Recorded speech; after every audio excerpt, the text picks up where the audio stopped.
How we found Bonnie Bray, I remember I met this agent over the phone. He had a property listed in La Cañada, and I said, sounds like a nice property, and I went to call on it, told him who I was, our company, a little backstory, and then he said, yep, property's not available anymore, but we did hit it off. I said, if you got anything else that comes up, think of us, right? And next thing I know, a few months later, he calls me up and says, I got a property that's off market if you guys are interested. It's in Echo Park. It's a little under 600K. Let me know, we'll go check it out. And we went to go check it out. Small home, 2-bedroom, 1 bath. Super clean though, pretty clean. Just outdated, right?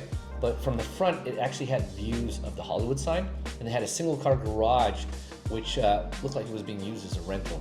And remember when we were looking at the lot, we said, wow, this could be dope to either extend the garage to a larger unit or build a new ADU there.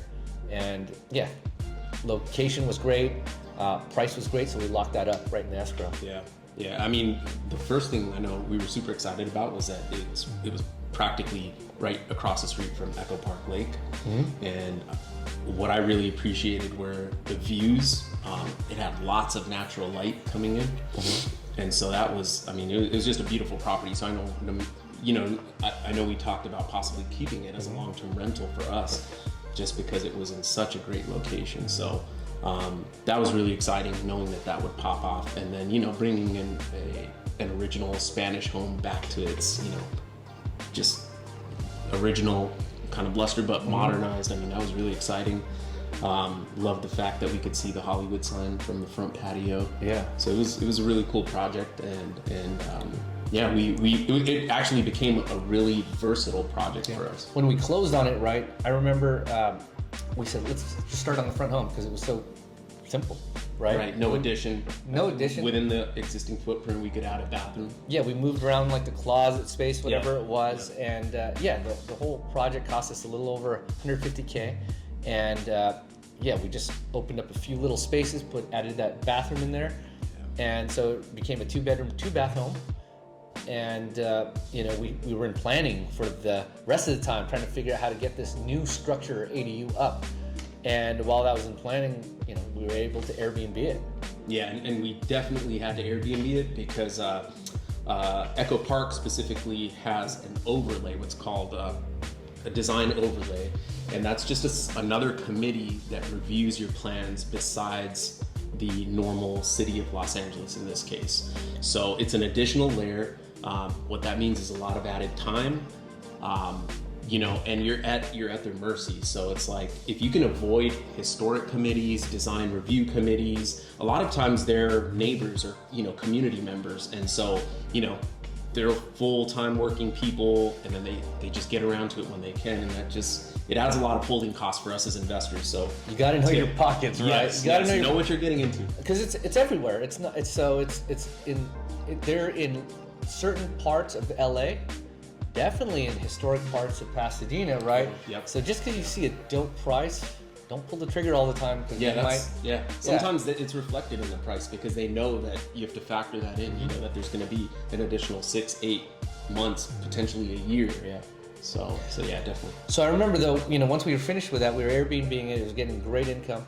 But then at that time, we were in Pasadena in some community co-working space, right? And we knew about this thing that was going around, and it was like around December time. We knew about this thing that was going around, COVID, and we weren't sure what was happening, and we were like, let's shake out of here. So we ended up packing our stuff and moving to Bonnie.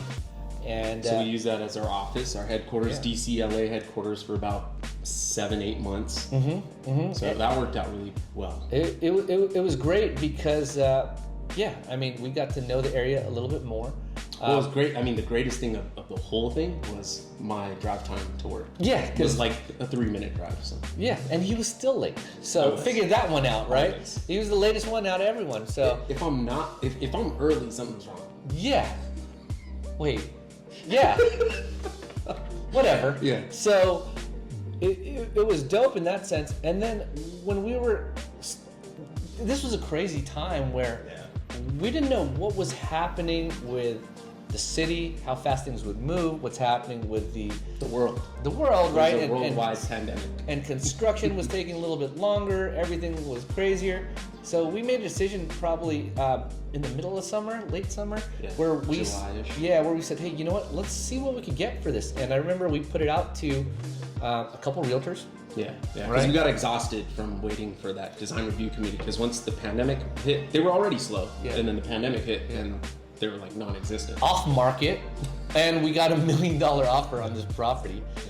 I was tripping out. I was like, shit. I remember we were talking about it, and we were like, is that possible? And you kind of doubted it for a second. Yeah. They were like, let's see, let's put it out there, and then we got it. $1 million for a 900-ish. I mean, it was a dope property. Had views. There was potential for that rental income. You just had to take it all the way through. We were willing to give the plans that we started to them. I mean, it was interesting, right? And when it was all said and done, it was a simple process.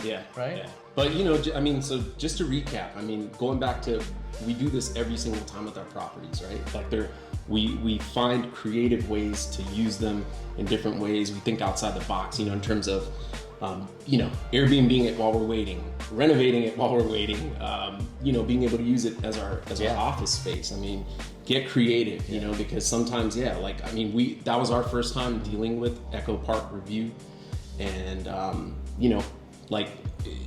we were in it, so it's like we had to come up with solutions, and that's what we did. So the final numbers on Bonnie, we got it slightly under 600K. Mm-hmm. We put in a little over 150K into it, plus a bunch of little upgrades here and there because we were using it for our office space.